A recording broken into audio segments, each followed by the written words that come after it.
Olá, pessoal, boa noite. Hoje nós vamos dar início às nossas aulas teóricas, a aula 3 e a aula 4, para a gente poder fechar o conteúdo, uma vez que na terça-feira vocês já têm a última prova da última disciplina, né, de vocês no cumprimento do primeiro semestre de 2020, né? Apesar de todo o atropelo, a gente está conseguindo vencer esse semestre, né? E vamos concluindo aí a nossa disciplina de saúde coletiva. Bem, hoje a gente vai falar um pouco sobre epidemiologia e bioestatística, né? Como profissionais da saúde, a gente tem que estar assimilando esses conceitos, tem que conhecer esses conceitos e tem que saber o porquê da importância desses conceitos dentro da saúde coletiva.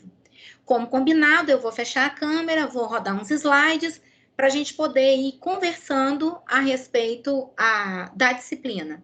E logo, logo a gente vai estar resolvendo a atividade de aula, né, da aula 3. Depois vamos falar um pouquinho e vamos resolver a atividade de aula da aula 4, ok?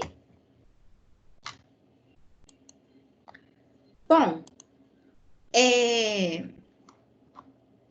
para a gente poder conversar, né, a respeito da nossa disciplina, nós precisamos entender, né, um pouco a respeito dos conceitos básicos que vão dar início para a gente, né, que vão nos colocar a par dos assuntos que a gente tem para discutir e que a gente precisa conhecer dentro da disciplina de saúde coletiva. Então, nós temos aí, né, a transição demográfica e dentro da epidemiologia. Então, primeiro entendendo a epidemiologia e a bioestatística, né, elas são importantes para proporcionar para nós, profissionais de saúde, e principalmente aqueles que vão estar envolvidos diretamente com saúde coletiva, os indicadores que vão demonstrar o estado de saúde da população. Então, através de um estudo epidemiológico, eu vou conhecer a minha população e eu vou conhecer quais são as principais enfermidades, as principais doenças, as principais comorbidades que vão acometer essa população. Então, a partir do momento que eu conheço esses indicadores, eu vou poder tomar decisões para intervir, né, no acometimento dessas doenças, né, na epidemiologia dessas doenças, para conseguir que isso não aconteça com tanta incidência na minha população. Então, falando sobre o perfil epidemiológico de uma população, eu estou falando sobre o perfil de adoecimento dessa população. Como essa população adoece?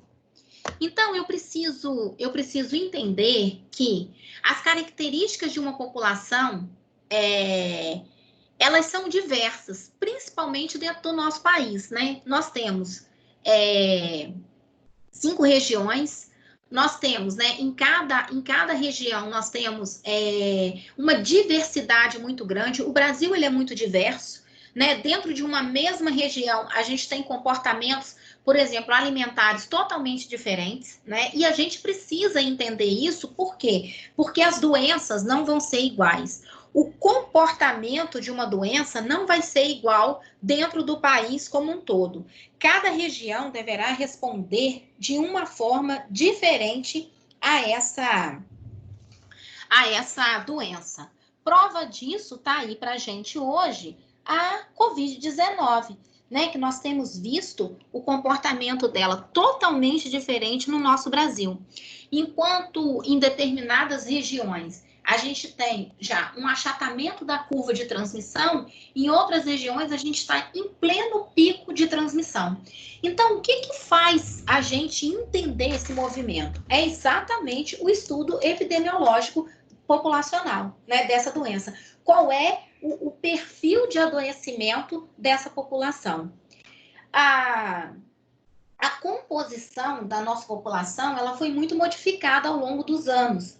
E essa composição populacional também vai influenciar no perfil de adoecimento. Ou seja, se nós temos mais idosos, se nós temos mais crianças, não é, como é o nosso perfil populacional. Então, por exemplo, uma criança de até 10 anos de idade, ela não vai ter os mesmos riscos e vulnerabilidades do que um adulto de 20 e 30. Assim como um adulto de 20 e 30, ele não vai ter o mesmo perfil de acometimento do que um idoso. Então, quando a gente pensa, né, no Brasil de 1900, por exemplo, a gente tinha uma grande parcela da população que era criança. E aí a gente tinha vários acometimentos, por exemplo, de doenças transmissíveis, né? Por exemplo, por protozoários. Por quê? Porque a criança ela tem maior vulnerabilidade, né? Uma doença causada por protozoário é de alto contágio, bem transmissível e muito transmissível. Então, tudo que a criança pega, ela vai o quê? Vai na mão e vai na boca. Então, por ela não ter ainda o sistema imunológico totalmente formado, isso aumenta a chance da criança ter uma doença transmissível, ou seja, infecciosa ou parasitária, por um protozoário, por exemplo. Então, quando adultos, nós já temos o nosso sistema imunológico bem formado, né? E esse sistema imunológico, ele é enriquecido por uma alimentação com todos os nutrientes necessários. Para quê? Para que a gente tenha uma resistência maior. Por isso que as pessoas hoje em dia falam tanto em alimentos bomba para eliminar a Covid-19, alimentos que você deve comer para se tiver contágio com coronavírus, ele não te contaminar. Isso não existe. Não existe alimento milagroso. O que existe é um conjunto alimentar, né, uma alimentação saudável que você vem fazendo ao longo dos anos e que você tenha hoje todos os nutrientes necessários presentes no seu organismo para você ter um sistema imunológico bem fechado e bem potente para lutar contra esse vírus. Então, a gente tem que entender que a vulnerabilidade da pessoa, ela pode ser de outros riscos, né? Por exemplo, a gente está falando de risco de doença, mas um jovem adulto, ele tem, na sua maioria, uma maior vulnerabilidade e risco de acidente de trânsito do que uma criança de 10 anos. A gente falou da criança em relação a uma doença infecciosa ou parasitária, por causa do hábito dela de levar as coisas à boca, botar a mão no nariz, né, nos olhos, na boca. Já com um jovem adulto, a gente já tem um outro tipo de vulnerabilidade, que é de acidente de trânsito. Por quê? E na maioria das vezes também, homem. Porque os homens, eles têm uma tendência a dirigir mais do que as mulheres, né? E principalmente, assim, mais cedo.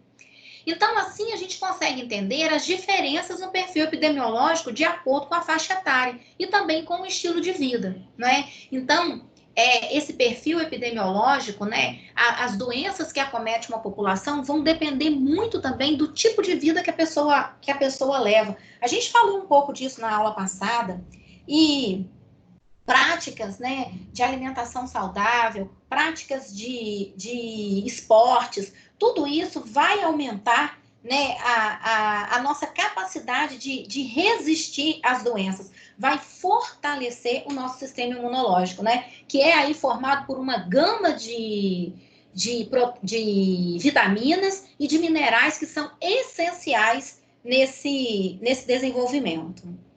Quando a gente pensa lá em 1900, era raríssimo uma pessoa que chegava lá até 80 anos de idade, né? Se pensar nisso, lá era muito raro. A média de vida lá era de 50 anos. E hoje, né, já a partir quem nasceu nos anos 2000, já tem uma expectativa de vida que vai aí vai chegar aí até os seus 70 anos, né? 70 anos é o mínimo. Então, a gente tem a possibilidade de passar dos 70, né? Hoje nós temos, né, os idosos a partir da idade de 65 anos, e na nossa sociedade a gente encontra idosos nessa idade que são totalmente independentes, né? Eles são capazes de morar sozinho, né? As suas funções e atividades diárias eles são capazes de desenvolver completamente, né? Nós temos idosos nessa idade que frequentam aulas de ginástica, clubes da terceira idade, né? Reuniões. Então eles têm assim uma vida totalmente útil e proativa, né? O que, se a gente fosse pensar isso lá nos anos 1900, isso era muito improvável. Então, a gente precisa entender como é que essas mudanças elas vão alterar todo o processo de cuidados em saúde coletiva.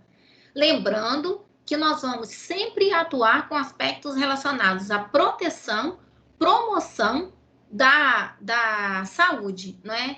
Então, a prevenção de doenças vai ser sempre a nossa linha de trabalho, né? Nós vamos sempre trabalhar com a medicina preventiva.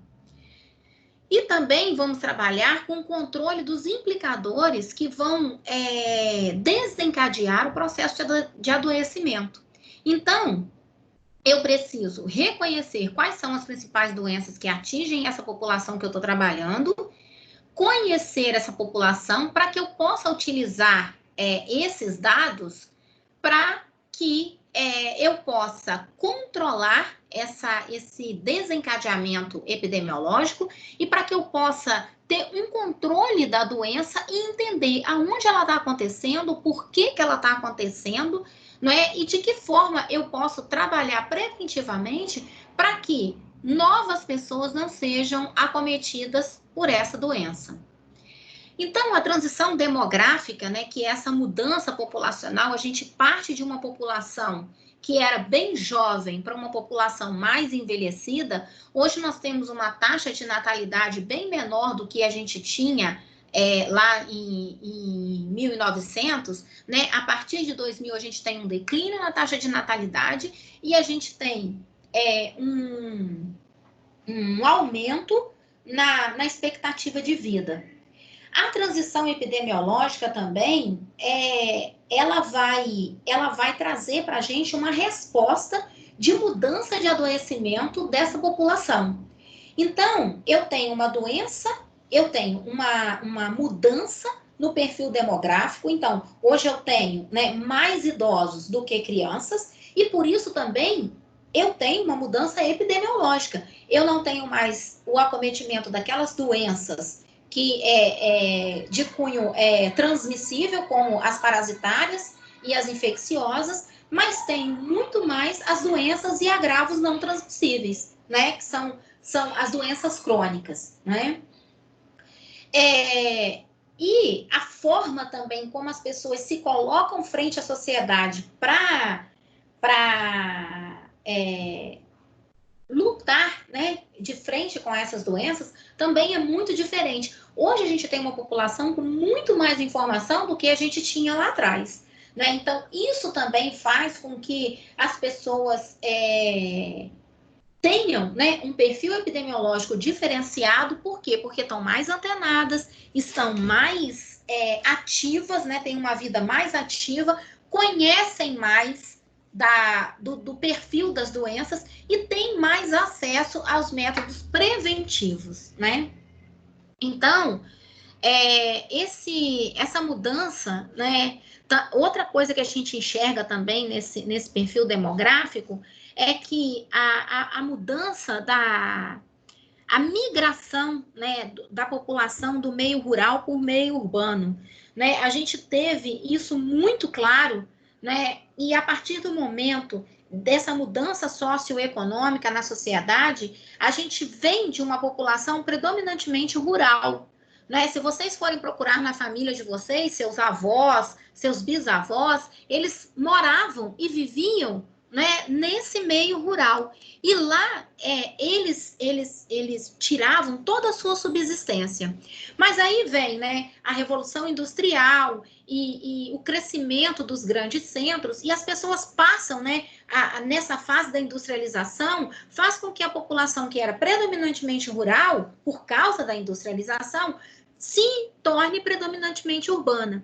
E aí, o que que acontece? Essas pessoas vêm para a cidade, né, em condições subhumanas, né, vivem em aglomerados, aonde a gente não tem nenhuma estrutura sanitária, né, não tem esgotamento sanitário, não tem água encanada, não tem energia elétrica. Essas pessoas, então, estavam mais expostas a acometimentos de doenças transmissíveis, né, doenças infecciosas. Então, nesse período, a gente teve, assim,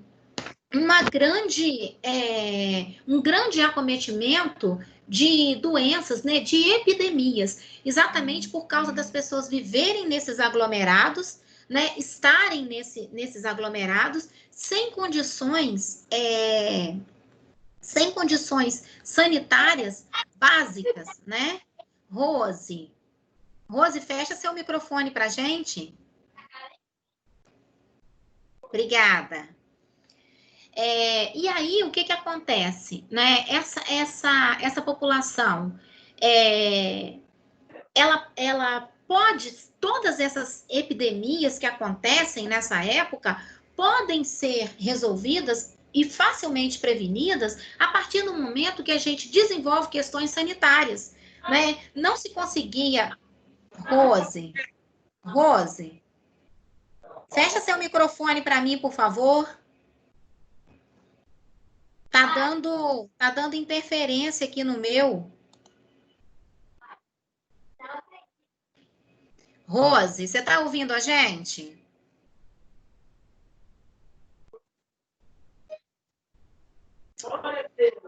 Rose, fecha seu microfone, fazendo favor.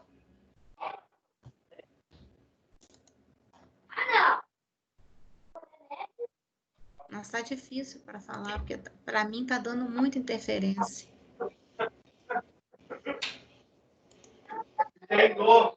favor.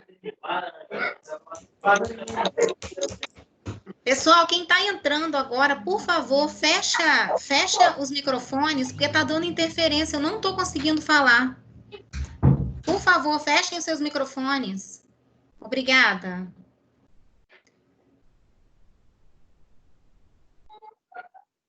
A Rose continua com o dela aberto.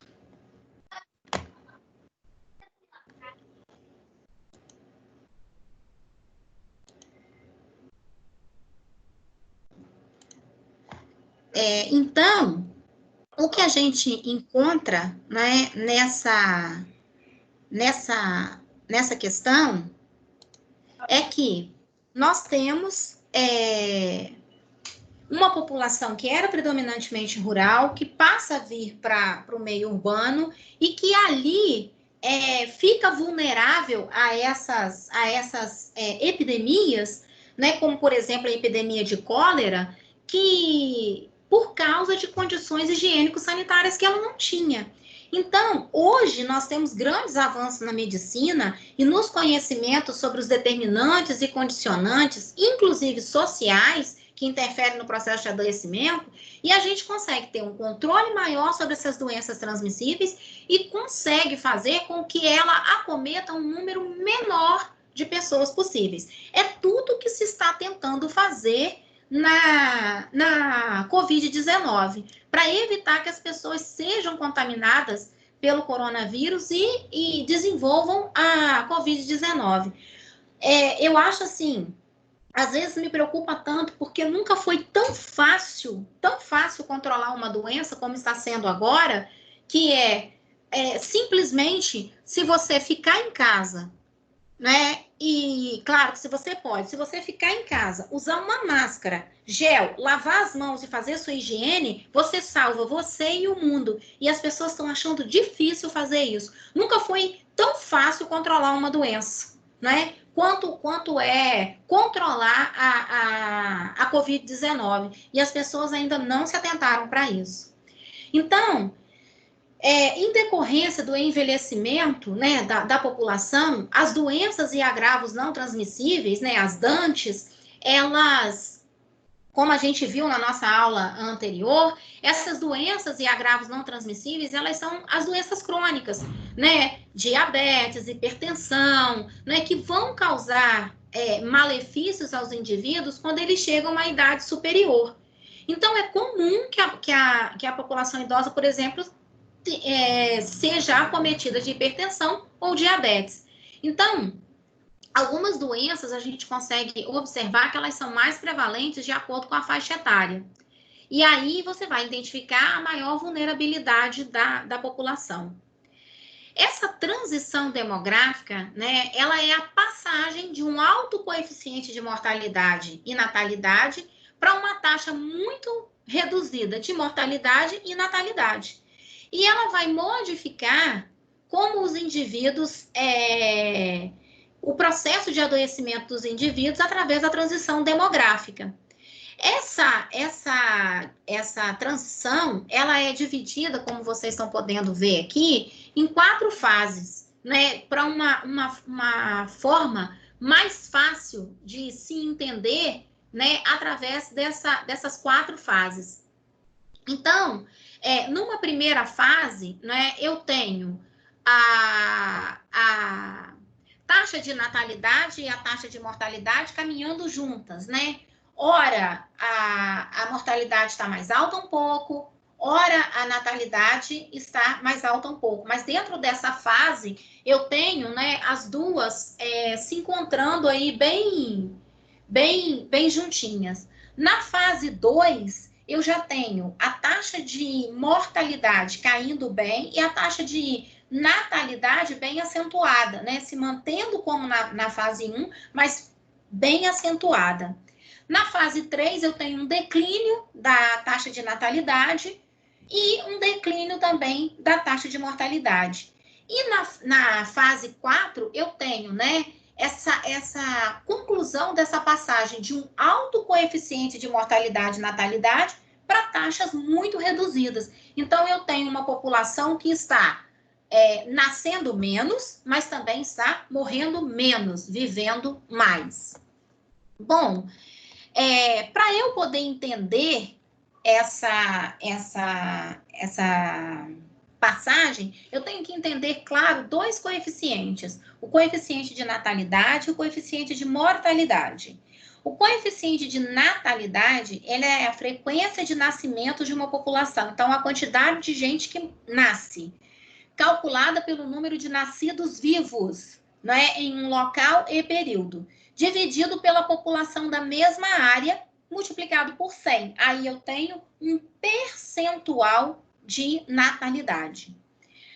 O coeficiente de mortalidade é a frequência de óbitos em uma população, calculada pelo número de óbitos em um local e período, né? Dividido pelo número da população, de novo, da mesma área e período, multiplicado por 100, eu tenho o percentual. Onde eu consigo esses dados? Nos cartórios de registro de nascimento e nos cartórios de registro de óbito, né? Os cartórios, gente, ele tem ligação direta com o Ministério da Saúde e passam esses dados também para o INSS. Então, é fácil ter esses dados porque eles são passados assim. Então, como eu falei para vocês, a transição demográfica no Brasil, eu tenho, né, venho de uma população rural com famílias maiores, passo por uma população urbana com famílias menores, e ali eu tenho a redução de mortalidade infantil por doenças infecciosas e parasitárias de crianças e um aumento da expectativa de vida ao nascer da população idosa. Vejam bem, em 1900, a expectativa de vida ao nascer, quem nasceu em 1900, estava fadado a viver cerca de 33,7 anos. Quem nasceu em 1950, 45,9 anos, em média.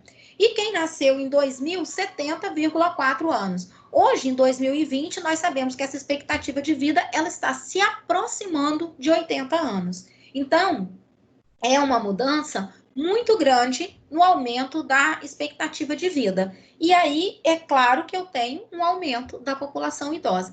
E eu preciso ter na minha cabeça que eu preciso trabalhar com essa população. Eu sempre falo dentro da nutrição que quem vai trabalhar com nutrição em pediatria e quem vai trabalhar com nutrição no envelhecimento vai se dar bem, porque são duas populações que a gente vai ter sempre, né? Alimentação infantil e alimentação para a população idosa. Então, nessa transição demográfica, né, eu tenho o processo de urbanização, então, o êxodo rural, né, impulsionado pela industrialização, as pessoas vêm em busca de maior renda, né, e conseguem, e também têm acesso à educação. A tecnologia médica e de saúde pública também melhora bastante. A partir daí, eu tenho um declínio da mortalidade por doenças infecciosas, mas também tenho um declínio da fertilidade, onde eu tenho, saio de um coeficiente altíssimo de natalidade, né, para um percentual bem mais baixo. As famílias começam a diminuir.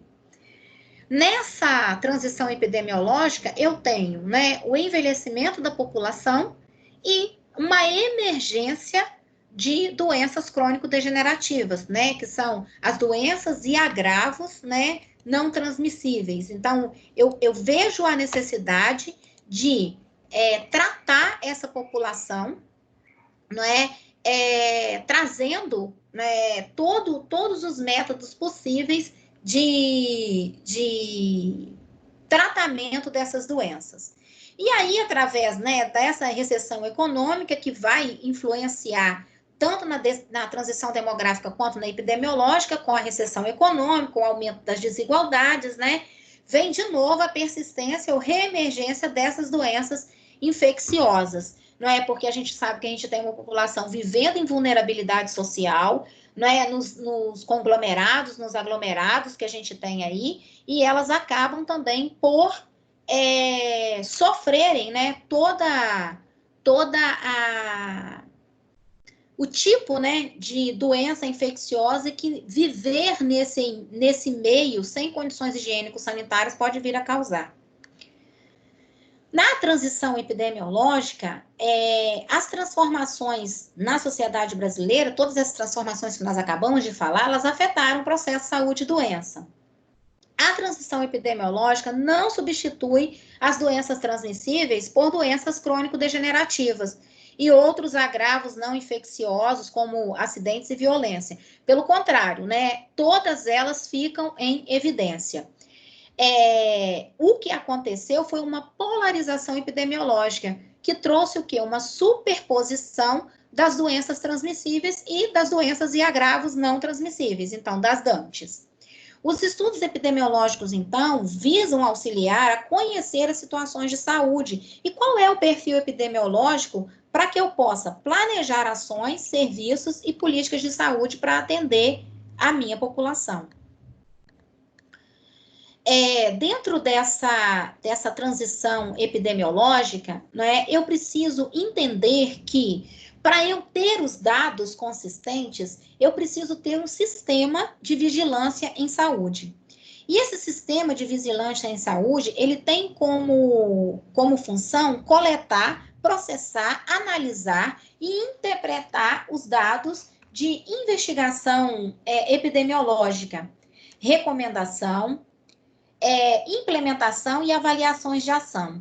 E também retroalimentar esse sistema, né, com as informações que estão chegando para que elas possam ser divulgadas de forma correta. Né? A retroalimentação desses sistemas é muito importante e o profissional que vai fazer essa alimentação do sistema, ele tem que saber fazer isso para não ocorrer em erro dentro do sistema. Então, a vigilância em saúde é um conjunto articulado de ações que vão objetivar, monitorar determinantes e controlar riscos e danos à saúde de populações em determinado território. A análise e interpretação desses dados, né, vão considerar as características da pessoa, do lugar, do tempo, aspectos clínicos, epidemiológicos, vão identificar também quais são as fontes de transmissão e os riscos ambientais. Então, se eu faço todas essas identificações, eu sei como traçar ações para poder controlar e prevenir. E os sistemas de vigilância sanitária vão ajudar na avaliação da efetividade dessas ações, né? Então, a partir daí, eu tenho o planejamento dessas ações, né, segundo as demandas dos locais. E aí, quais são as minhas fontes de dados, né? Primeiro, através da notificação, né, que é mandada para o Ministério da Saúde, né? Entra numa lista nacional de doenças e agravos de notificação. Essa notificação é compulsória, ela acontece, né? O município passa para o estado e o estado lança para o Ministério da Saúde. O IBGE também, né, faz a transformação desses dados, que são em números, em percentuais e estatísticas. Os sistemas de informação vão auxiliar, né, a trabalhar esses dados através de estudos epidemiológicos que nós vimos, né, que podem ser de vários tipos, né, para eu poder conhecer essa população. Os serviços de saúde também vão me dar esses dados, né? Os sistemas de sentinela também, que são, né, os agentes comunitários de saúde, funcionam como esses agentes para me auxiliar na montagem desses dados. A imprensa também ajuda e as organizações comunitárias, que também são fontes de dados para me ajudar a montar esse perfil epidemiológico da minha população. Porque ninguém melhor do que uma organização comunitária para trazer para mim, enquanto profissional da saúde, trabalhando dentro de uma unidade de saúde básica ou dentro de uma estratégia de saúde da família, né?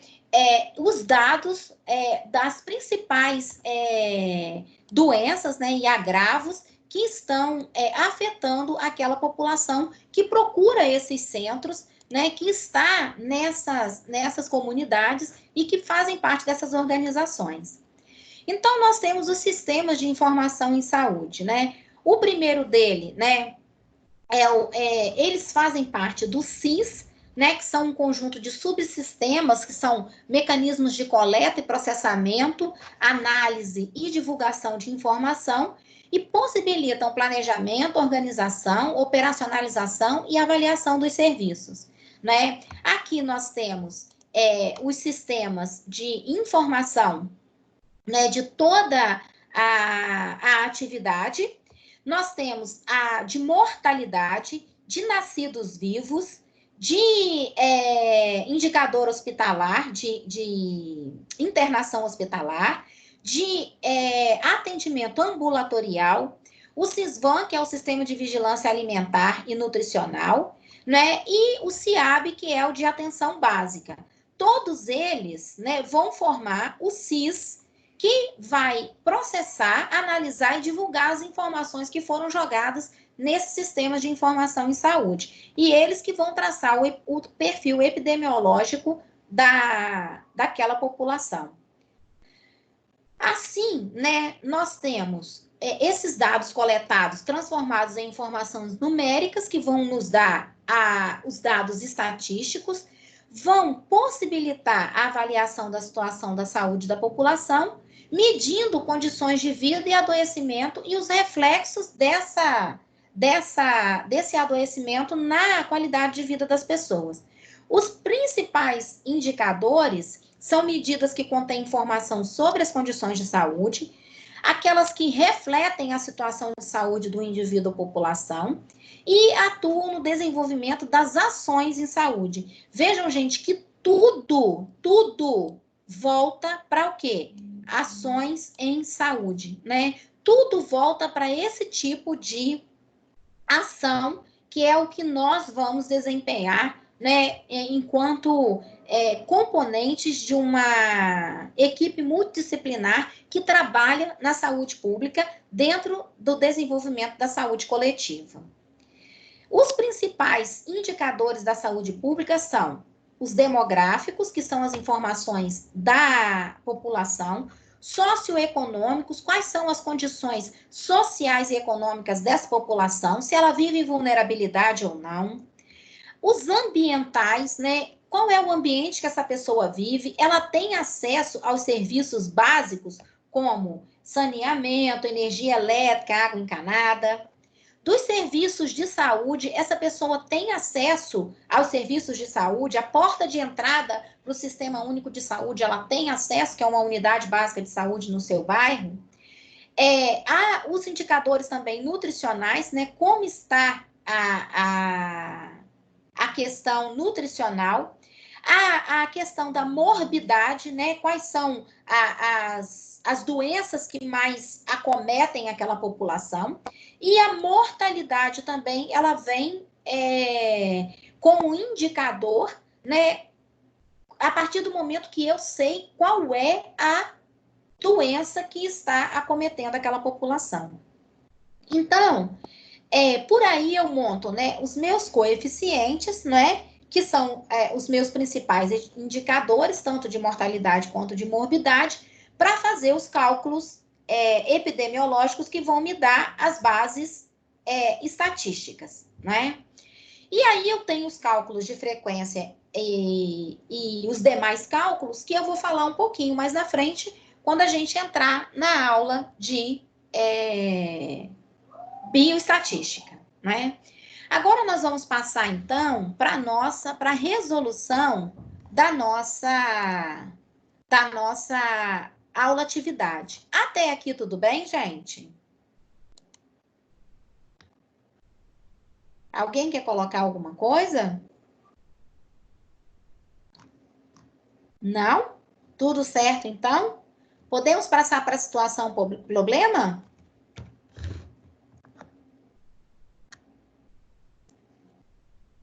Todo mundo caladinho, sinal que eu posso, né? Eu não sei nem o que perguntar. Mas eu quero saber se você entendeu. Entendi. Eu acho que o principal que a gente tem que ter em mente é que, dentro da saúde coletiva, nós vamos trabalhar numa equipe multidisciplinar, a gente precisa entender com quem a gente está trabalhando, a gente precisa entender qual é a doença de maior prevalência da nossa população e que tipo de ação que eu posso ter no combate daquela doença. Isso é o básico que a gente precisa ter em mente, não é? Alguém resolveu a situação problema? Ninguém? Então, vamos passar para a situação problema e vamos tentar resolver juntos, né?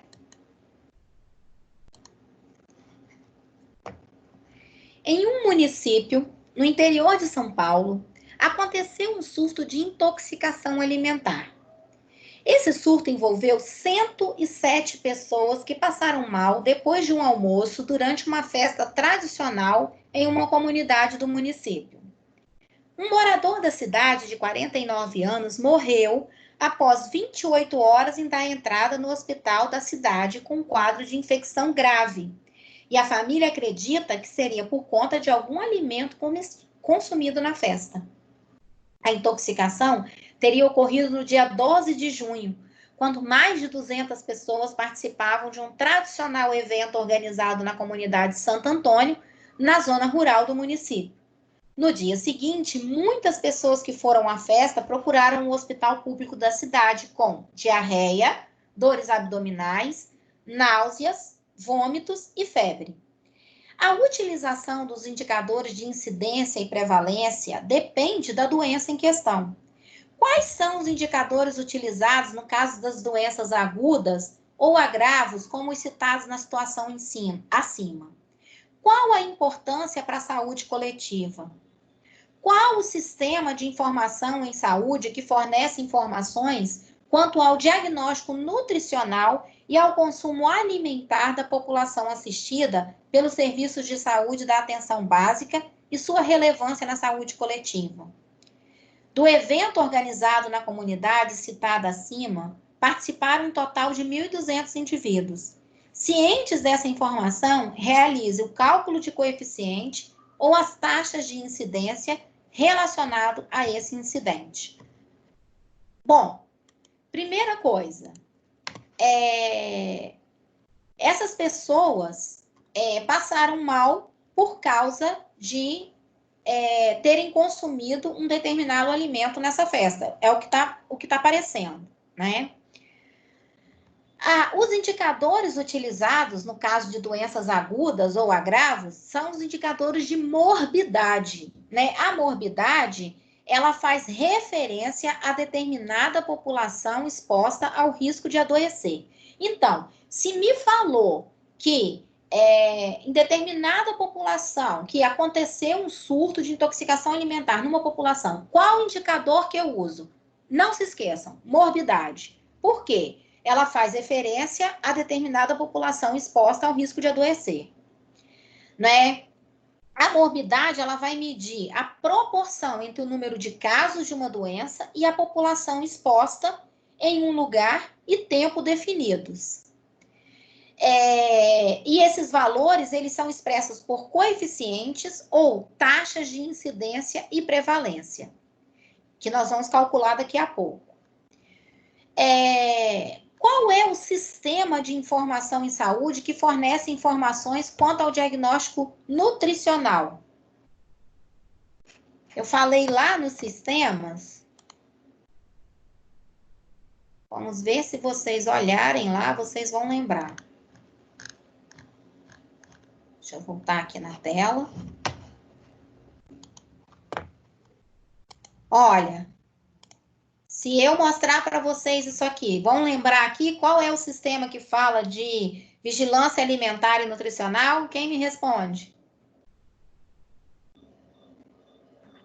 É o CISVAM. Isso! Parabéns! O CISVAM, muito bem. Então, em qual sistema que nós vamos lançar essa informação é no CISVAM, né? Os dados, né, que são coletados pelos serviços de saúde são úteis para a saúde coletiva, porque são enviadas ao Serviço de Vigilância Epidemiológica Municipal. Deixa eu ver outra pergunta. Essa pergunta enorme foi só sobre o CISVAM. Nesse evento organizado, então, pela comunidade, participaram um total de 1.200 indivíduos. Então, vamos realizar o cálculo do coeficiente ou da taxa de incidência. Primeira coisa, um coeficiente de incidência, como que eu calculo? É o número de casos novos de uma determinada doença em um local e período, dividido pela população do mesmo local e período. Alguém faça essa conta para a gente. Então, nessa situação, eu tenho 107 indivíduos contaminados, né, que foi o que me falou. E eu tinha 1.200 pessoas presentes. Então, vamos dividir 107 dividido por 1.200. Quanto que vocês vão achar aí? O coeficiente de incidência.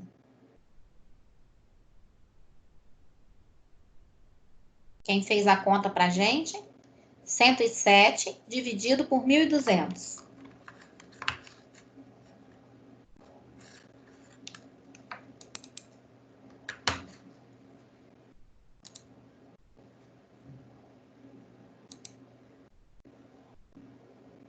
Ninguém fez a continha?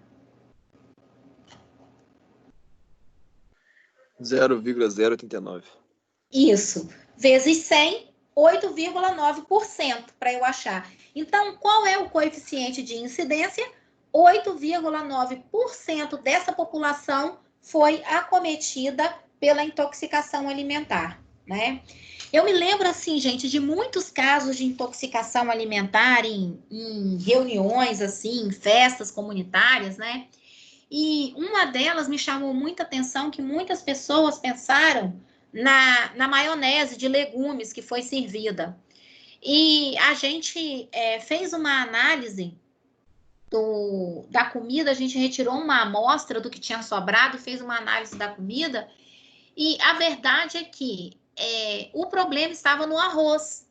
e que as pessoas, às vezes, não têm tanta preocupação com o arroz, mas o arroz, ele é, né, altamente contaminado pelo Bacillus cereus, principalmente quando ele fica numa temperatura exposto a uma temperatura ambiente, né? Então, assim, às vezes a gente quer prestar atenção tanto numa coisa que teve tanta manipulação e, às vezes, um alimento mais simples foi o que causou a contaminação daquelas pessoas, né? Isso é muito comum, mais comum do que a gente pensa. Eu tenho certeza que vocês têm uma história dessa para contar, né? Eu Todo tenho mundo achando várias. que era... Wênia. Todo mundo achando que era salmonela, então, né? Todo mundo achando que era, lá no meu caso, todo mundo achando que era salmonela, né, na maionese, que poderia ter sido de uma maionese caseira e esse ovo contaminado, e, na verdade, isso vinha do arroz, Bacillus cereus, entendeu? Que é mais comum do que a gente pensa, entendeu? Então, assim, comida, gente, em ambiente fora da nossa casa, cuidado, muito cuidado. E depois, mais cuidado ainda, porque a gente tem, assim, histórias de pessoas que vão a óbito mesmo por essas condições, né? E agora a gente vai falar um pouquinho, então, sobre a bioestatística, né? Que todo mundo tem medo dela, né? Mas vocês não vão ter medo dela. Principalmente por quê? Porque vocês têm apenas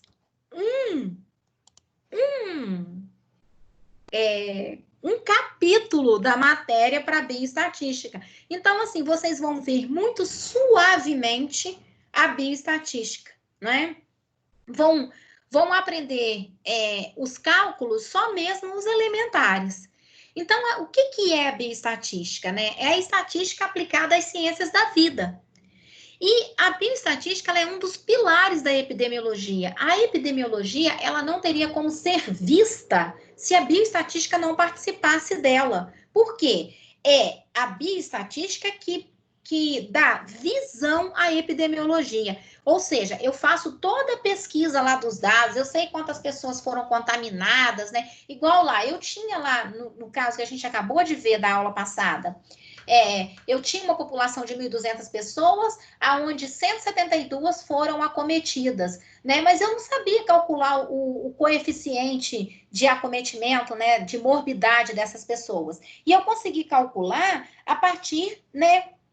De um cálculo que a bioestatística traz para mim, que era o número de pessoas acometidas dividido pelo número de pessoas que estavam presentes vezes 100, e aí a gente encontrou, né, através da ajuda do Raoni, que foram 8,9% dessa população que foi acometida. Isso é transformar os dados da epidemiologia em dados estatísticos e promover visibilidade a esses dados. Então, a bioestatística ela fornece princípios e métodos para coleta, organização, resumo, análise e interpretação dos dados epidemiológicos de uma determinada população. Bom, para eu trabalhar a bioestatística, a primeira coisa que eu tenho que ter é uma amostra, né? A gente até viu um pouco sobre isso na aula passada, quando a gente falou dos estudos epidemiológicos, né? Os tipos de estudo. Então, a gente aprendeu lá na aula passada, na segunda aula, que uma amostra é um subconjunto de elementos retirados de uma população. E, por sua vez, a população é um conjunto de elementos que tem determinadas características em comum. Vejam, vou voltar lá no exemplo que a gente acabou de resolver. A minha população eram as 1.200 pessoas que estavam presentes naquela festa.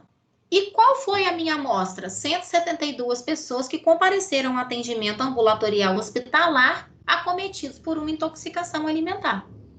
Conseguiram perceber? Bom, quais são os tipos de amostras? Eu tenho a amostra probabilística e tenho a amostra não probabilística. Então, probabilística é quando ela me dá probabilidade. É uma amostra que traz credibilidade ao meu estudo. Por quê? Ela é constituída por N unidades retiradas ao acaso da população por sorteio. Ela pode ser uma amostra aleatória simples, aleatória estratificada, a amostra por conglomerados ou uma amostra sistemática, né? Aleatória simples, quando simplesmente eu tiro dessa população, né? Então, por exemplo, se eu tenho lá, eu tenho uma determinada população onde 30 pessoas morreram. A minha amostra aleatória são essas 30 mortes, mas eu não sei do que elas foram acometidas. Depois eu tenho, né, uma amostra aleatória estratificada, onde eu tiro essas mortes, por exemplo, continuando no exemplo das mortes, né, de determinado extrato da população. Então, por exemplo, eu posso estratificar por idade, né? Dessas pessoas que morreram, eu retiro uma outra amostra e eu tenho que 15 pessoas estavam nas idades entre 30 e 40 anos.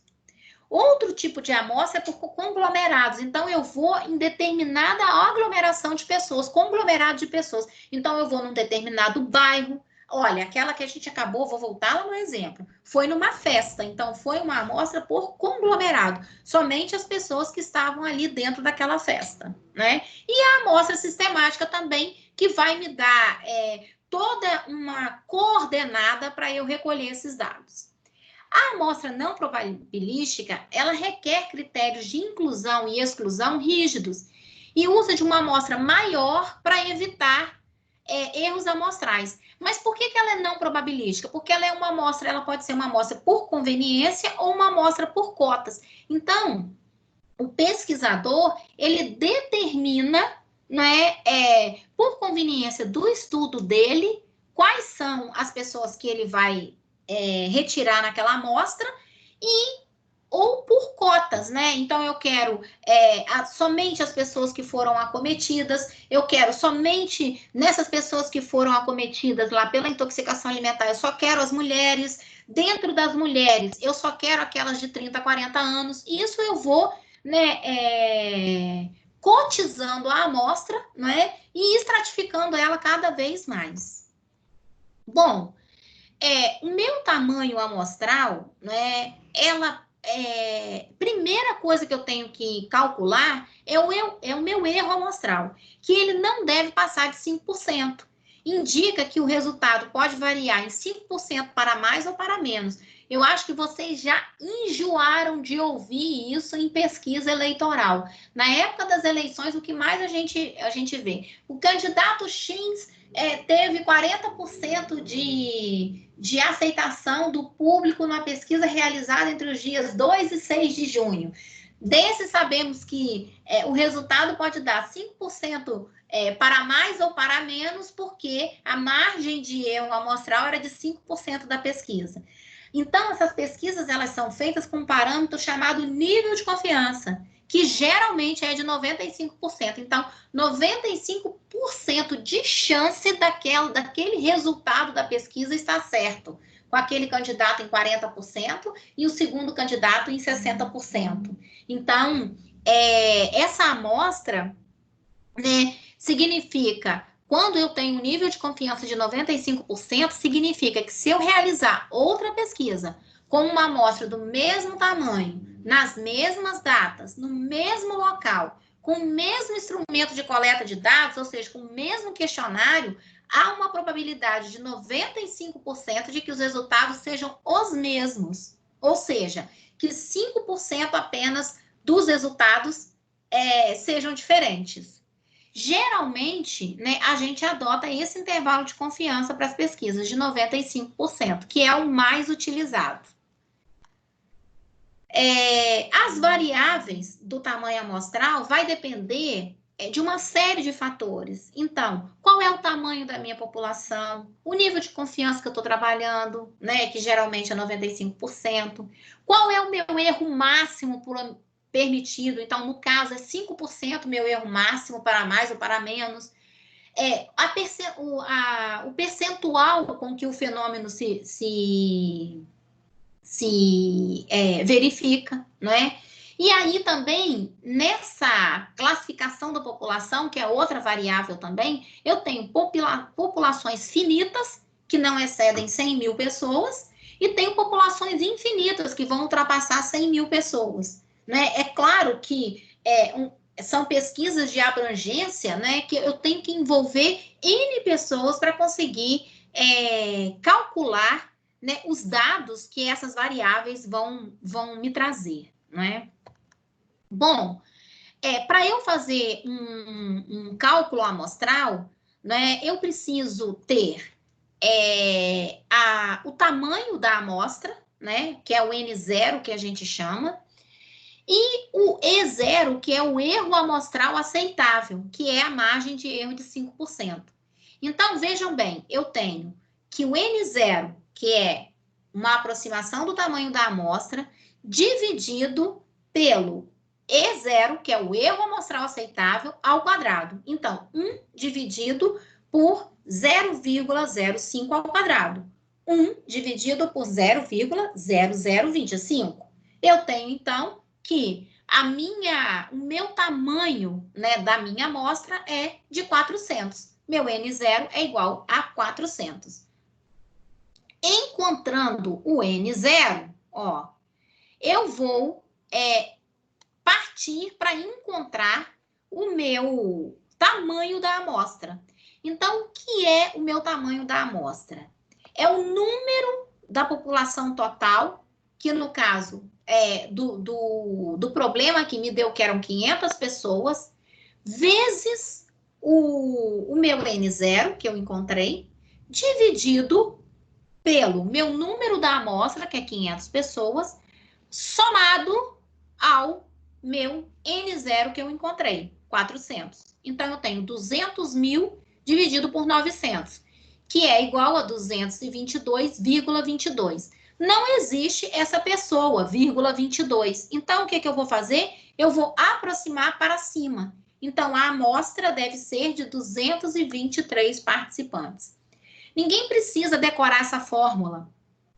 Porque se ela aparecer numa questão de prova para vocês calcularem, o que eu acho difícil, porque vocês não, teoricamente, né, se estariam em sala de aula, vocês não poderiam levar calculadora, então, na verdade, vocês não têm como fazer esse cálculo sem a calculadora, e vocês não poderiam usar calculadora em sala de aula, então, não é uma questão que cairia numa prova teórica, isso era uma questão para prova prática.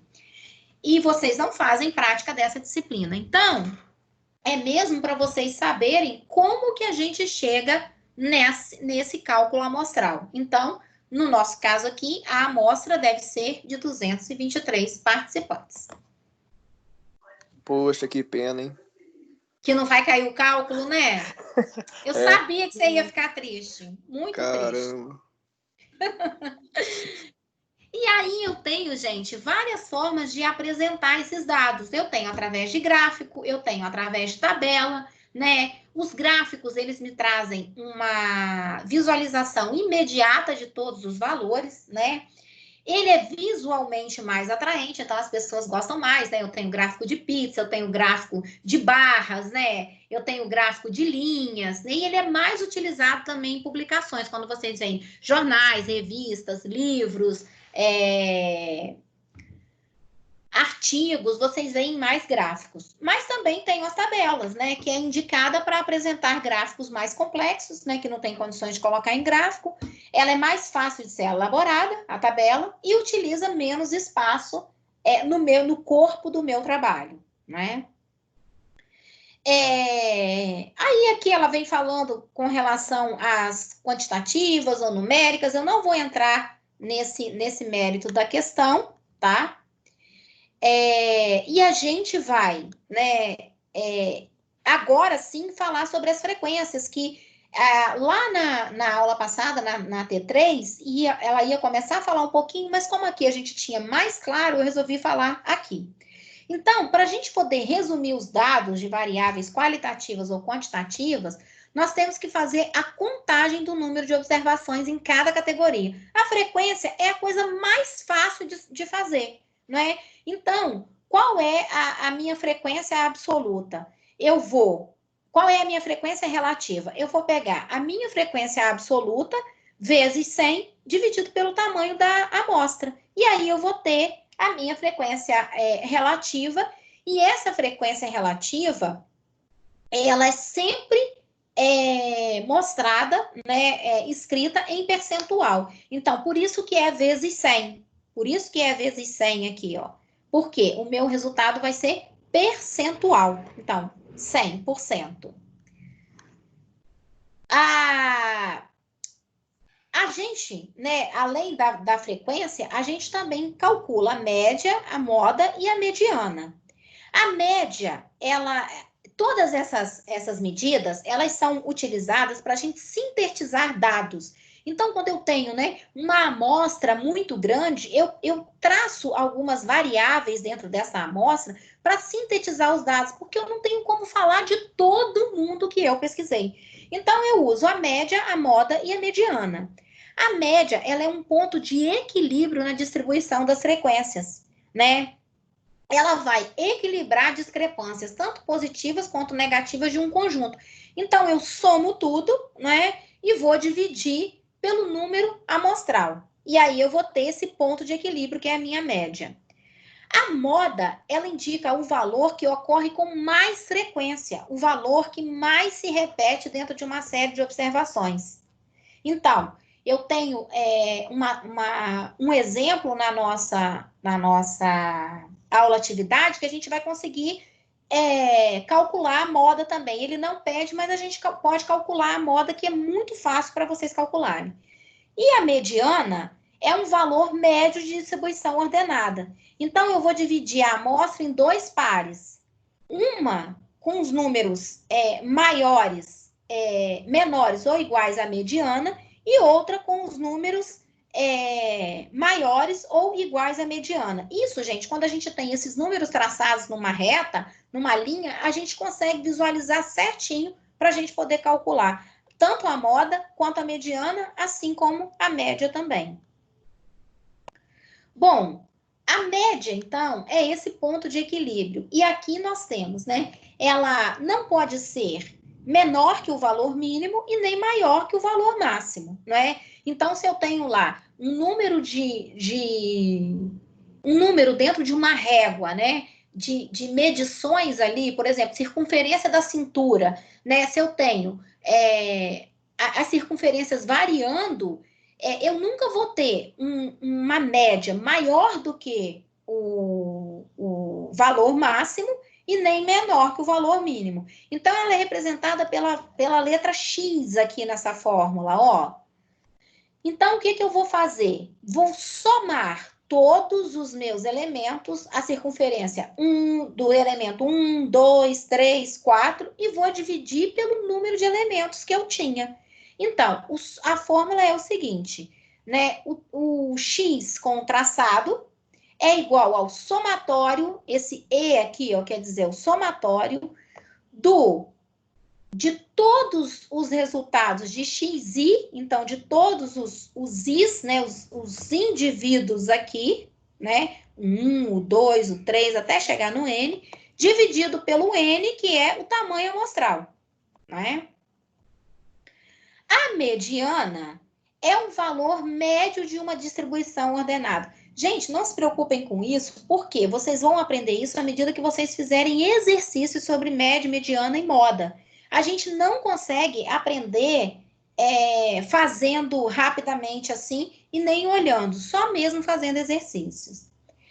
A mediana é o valor médio de uma distribuição ordenada. Divide a amostra em dois pares, uma com os números menores à mediana e outra com os números maiores à mediana. Então, vejam bem, não é? Aqui, por exemplo, nessa carreira eu tenho 2, 3, 3, 7, 8, 9, 9. Então, qual é a minha mediana? Quem está no meio? Então, eu tenho 1, 2, 3, 4, 5, 6, 7. Eu vou dividir, eu vou pegar o meu número que está, né, na mediana, então, que está no meio disso, conto 3 para lá e 3 para cá. 3 maiores que ela, 3 menores que ela. Qual é a minha mediana? 7. No caso aqui embaixo, quando eu tenho uma contagem de números que não vão ser ímpares, né? Então, eu tenho tenho uma contagem par. Então, eu pego os dois elementos centrais, olha, pego o 5 e o 6 para fazer a minha mediana. Então, eu tenho 3 elementos abaixo da mediana, 1, o 4 e o 4, e tenho 3 elementos acima da minha mediana, 7, 7, 7. A minha mediana é o que está aqui no meio, o 5 e o 6. Mas eu não posso colocar 5 e 6 como minha mediana. Então, o que eu vou fazer? Eu vou somar os dois. 6 com 5, 11, dividido por 2, 5,5. Qual é a minha mediana? 5,5. Então, quando eu tenho números ímpares, é mais fácil de eu fazer o cálculo. Quando eu tenho números pares, eu calculo a média dos dois valores que estão na distribuição dessa régua aqui, ó, que estão no valor central. Ok? Todo mundo caladinho. E a moda? A moda indica o valor que ocorre com mais frequência, aquele que mais se repete dentro de uma série de observações. Num conjunto de dados, pode ser que não exista moda, caso nenhum dos valores se repita. Ou ainda, podem existir duas ou mais modas. Então, aqui nesse caso, por exemplo, quem é a moda nesse caso aqui, ó? 144, 56, 777. Quem é a moda aqui?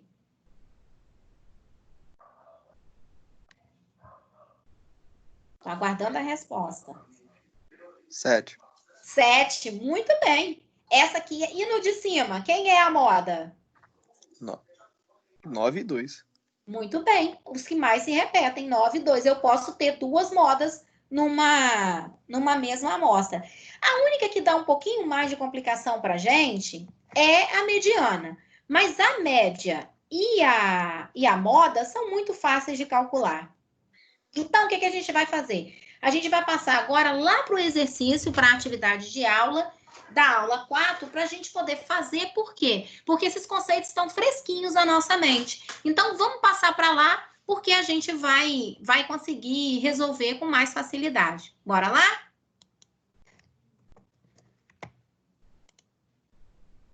Nossa, eu tô falando igual pobre no sol. Tô aqui pensando, caraca, ela nem respira. Eu já tô com sede, não trouxe água para cá, pro meu estúdio. Gente, ó, se vocês não me interromperem, eu sou assim. Quando eu pareço uma vitrola velha, quando você solta a agulha em cima do disco, eu vou embora. Ainda mais quando eu tô falando de uma coisa que eu domino, que eu gosto, entendeu? Que é essa parte da saúde pública e da saúde coletiva. É assim, vocês não têm noção do meu encantamento. Quanto mais vocês se afunilarem dentro do curso de nutrição, mais vocês vão me ver apaixonada pelas disciplinas, entendeu? Porque assim, eu amo, eu fiz nutrição por amor, eu fiz nutrição porque eu amo nutrição, né? Depois de estar formada, depois de 15 anos de formada, eu fui para uma sala de aula voltar para fazer nutrição. Por quê? Porque é a profissão que eu amo, que eu escolhi. Então, assim, se tem uma pessoa que é apaixonada pelo que ela faz, essa pessoa sou eu. Mas vamos para frente que atrás tem gente aí, viu? Muito legal. Vamos para a nossa situação, problema? Essa é a atividade de aula 4, tá, gente? Sabemos que a bioestatística é a ferramenta primordial para pesquisas epidemiológicas, porque ela nos possibilita escolher o tipo de pesquisa que iremos realizar. Permite fazer análises, apresentar as informações coletadas em forma de gráficos ou tabelas, né? E ali nós temos a oportunidade de estudar os aspectos epidemiológicos relacionados às doenças e agravos e seus fatores de risco. Então, a bioestatística é de suma importância para nós. Por quê? Porque se a gente tem o controle epidemiológico de uma população, a gente consegue traçar as estratégias para intervir e fazer o planejamento em saúde. Então, ciente da relevância dos estudos epidemiológicos, nós precisamos garantir que esses estudos possuam uma validade interna e externa. E para isso é importante a estimativa adequada do cálculo amostral e a realização de medidas de tendência central para sintetizar os dados obtidos. Então, você, como profissional de saúde, foi recrutado para trabalhar na análise de resultados de um projeto de pesquisa. O seu papel é auxiliar os pesquisadores a realizar um cálculo amostral, considerando uma extensão de universo populacional de 3.000 indivíduos. O nível de confiança deve ser 95%. Por se tratar de uma pesquisa na área de saúde, quanto menor a margem de erro, melhor. Por isso, o máximo erro permitido será 5%. Qual será o tamanho dessa amostra? Então, qual é o nosso universo populacional? 3.000, não é isso? Vamos lá calcular o tamanho da nossa amostra? Vamos voltar lá na fórmula, na aula? Para a gente fazer o tamanho amostral?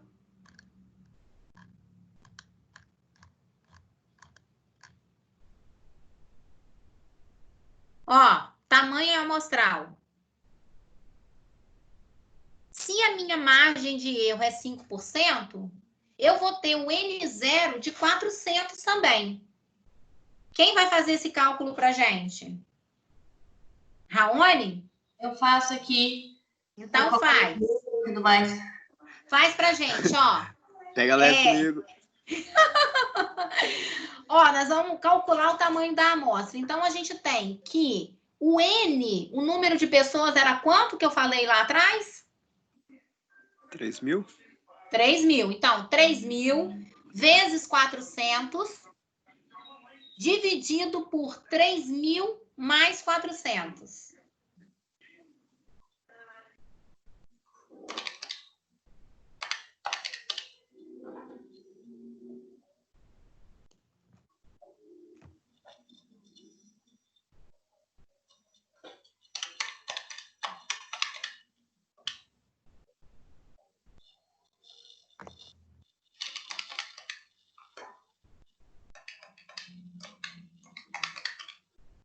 Dá 352,94.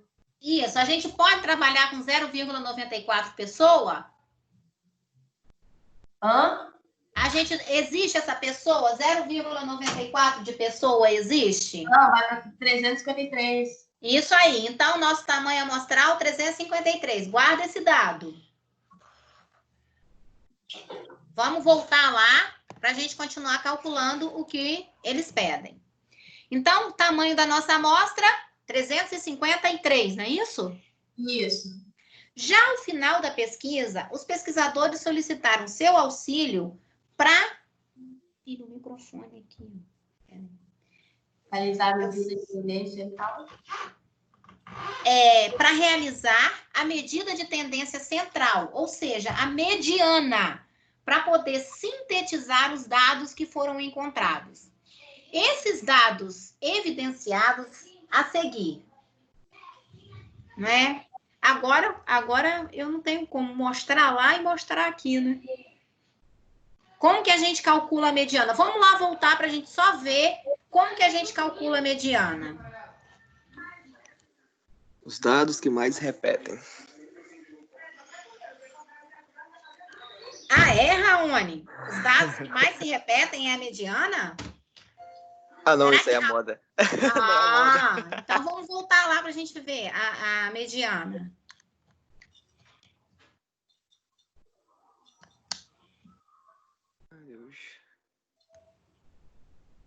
A mediana é quando é o meu elemento central. Então, eu vou pegar a minha amostra e vou dividir e vou encontrar o meu elemento central para achar a minha mediana. Primeira coisa, nós vamos contar lá e vamos descobrir se a gente tem, se é par ou se é ímpar. Agora é com vocês, ó. Essa contagem aqui, ó.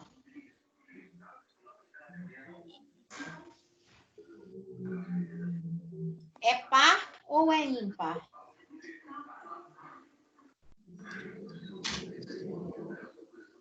Tem que fazer o quê? Tem que somar isso aí? Não, primeiro você tem que contar quantos tem. Ah, tá.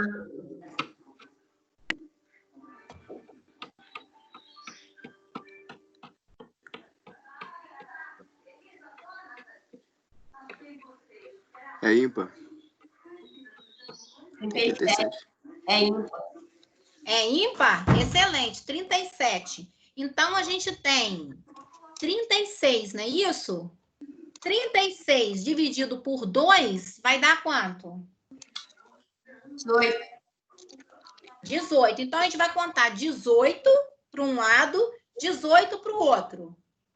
Vamos contar 18 e o número 19, então, será a nossa mediana.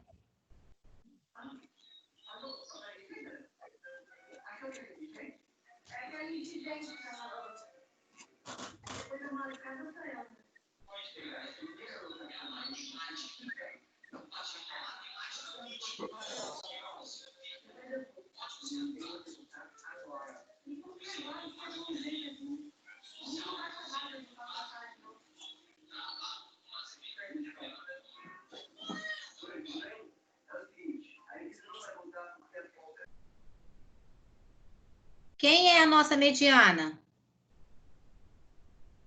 Conseguiram achar? Eu não entendi. Não? Olha, não. Ó, olha só. Vocês contaram que a gente tem 37 elementos, certo? É. Quando eu tenho elementos ímpares, eu vou eliminar um elemento que será a minha mediana. Então, eu tenho 37 menos 1, que é a minha mediana. Fiquei com quanto? 36, certo? Uhum. 36 dividido por 2, 18. Então, eu vou contar aqui, ó, 18, ó. 1, 2, 3, 4, 5, 6, 7, 8, 9, 10, 11, 12, 13, 14, 15, 16, 17, 18. A minha mediana vai ser o 24. Depois do 24, vamos ver se eu tenho 18? 1, 2, 3, 4, 5, 6, 7, 8, 9, 10, 11, 12, 13, 14, 15, 16, 17, 18. Então, quem é a minha mediana? 24. 24. Então, vejam bem, eu peguei o total evidenciado, foram 37 evidências. Dessas 37, quando eu tenho um número ímpar, é mais fácil, porque eu sei que a mediana vai ser um número. Então, eu pego uma evidência e desconto daí. Então, eu tinha 37, menos 1, 36. Divido por 2, porque eu vou ter que botar a mediana com números menores para ela e números, aliás, com números à sua direita e números à sua esquerda. Dividido por 2 dá 18. Então, eu conto 18 antes. Então, o meu próximo é a minha mediana. Oi. Não iria precisar reorganizar esses números, não? Tipo, do menor para o Não maior? pode. Não pode. A mediana você não pode organizar. Tem que Entendeu? deixar assim mesmo. Entendi. Tem que deixar assim mesmo. Até porque ela é uma repetição. Entendeu? Então, você não organiza. Entendeu?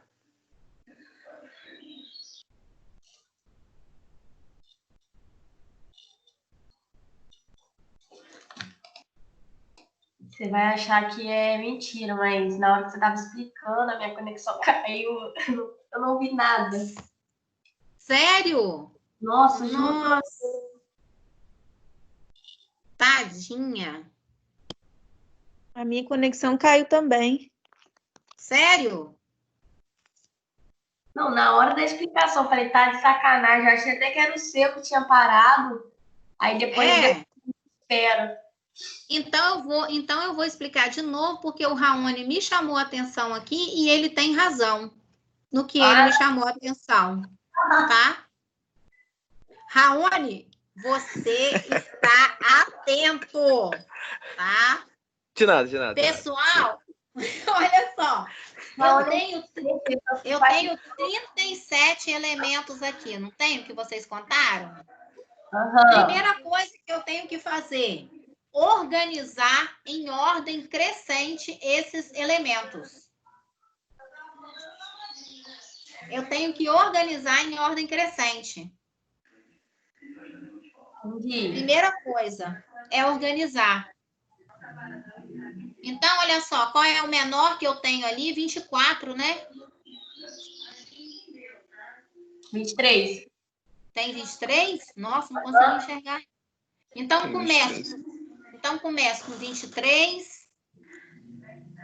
Vou colocando os elementos. Preciso organizá-los de forma crescente. Aham.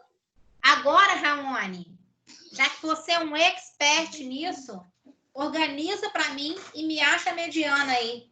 Vixe, Maria. Vamos? Calma. A Não. mediana, professora, é 28. Aí, Hã? 28. Arrasou, hein? Quem falou? Eu, Lara. Eu quem? Lara? Arrasou, Lara. É isso mesmo. A mediana é 28. Eu vou organizar. Fabi, você tá me ouvindo? Tô. Ó, eu vou fazer aqui de forma assim, sem estar organizado, Eu tá? acho que eu entendi sim, ô Vânia. O 28 é o número que fica no meio. Aí tem 18 à esquerda e 18 à direita, não é? Exatamente, exatamente. Só que Entendi. aqui, no caso, seria o número 24 que eu tinha encontrado. Mas eu encontrei o 24, que é o central, sem ter feito a organização. Organizando ele de ordem crescente, do 23 até o 36, que é o maior, gente? Não, 41. Do 23 até o 41, a minha mediana vai ser 28. Entendi. E a moda, hein? E a moda? A moda é Quem com é a Ramone. moda aí? Não, você também, Fabi. Quem é a moda? Não faço ideia. Não A pediu. moda é o que mesmo? Me lembra aí. A moda é o que mais se repete. Ah, tá. Pode ser um ou pode ser dois. Eu acho que é o 30. Deixa eu ver.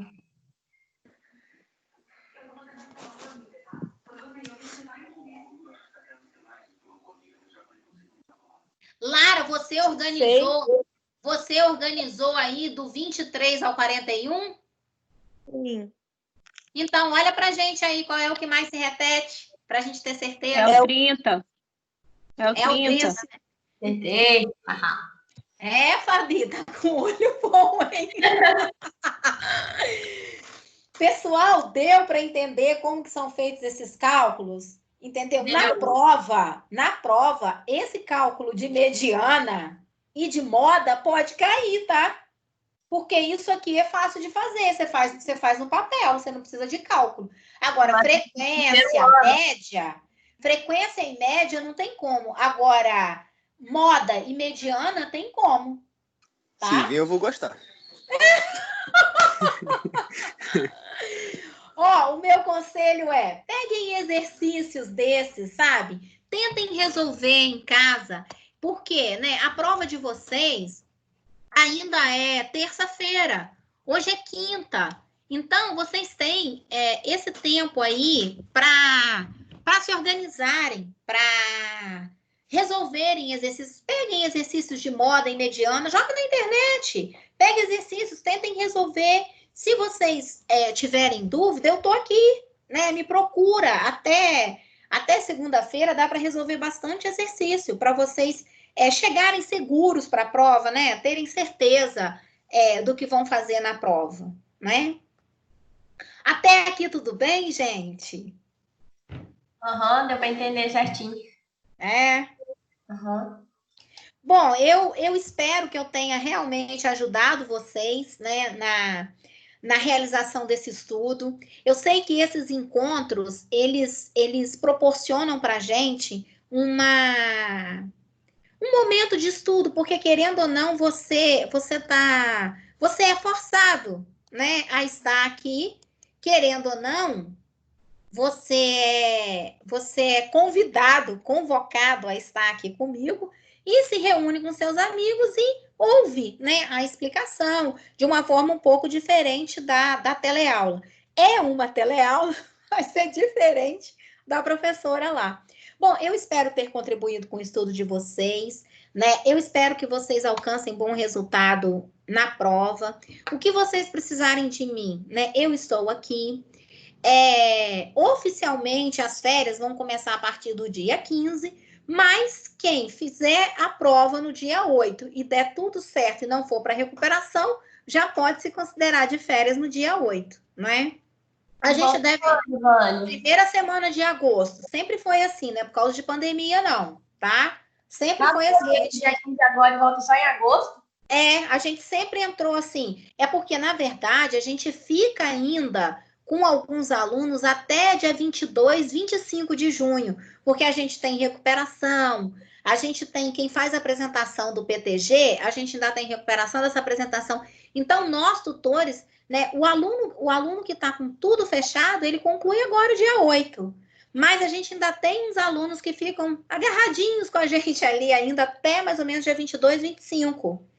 Então, a gente sempre teve esse período mesmo, é um mês de férias, né? Porque, na verdade, a gente passa a contar a partir de 30 de junho.